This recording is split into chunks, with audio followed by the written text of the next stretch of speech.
Figured out the easiest way to show you guys my placement for a half head of iTip hair extensions. Let me just start with one huge tip to mention.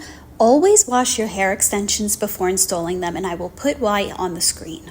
Using my biggest row, which is the U-shaped row, as my center point, I'm going to freeze the frame and show you my placement.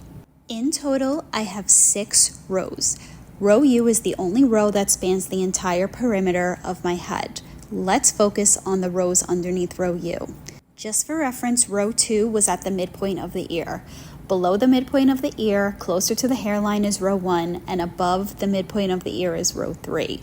The reason that I stack these rows is because this is where we need to build as much density to get length. These 4 bottom rows are going to build the base and the perimeter for your extensions. Since row U extended onto the sides of our head above the ear, I added 1 more row on each side above the ear. Now, of course, this placement is not an exact science, but then again, nothing is when it comes to hair. And I feel like everything is truly customizable, and the success of this placement depends on length, it depends on thickness of the hair. But if you use this as a guide, you can customize any way you need. If you feel like you need more extensions in a certain area, you can always build on that. I've used this placement many times throughout the years on myself and on clients, and this just gives me an amazing foundation to continue to build upon. If you haven't hit that follow button, please be sure to do so and leave any comments below. Thank you. Bye.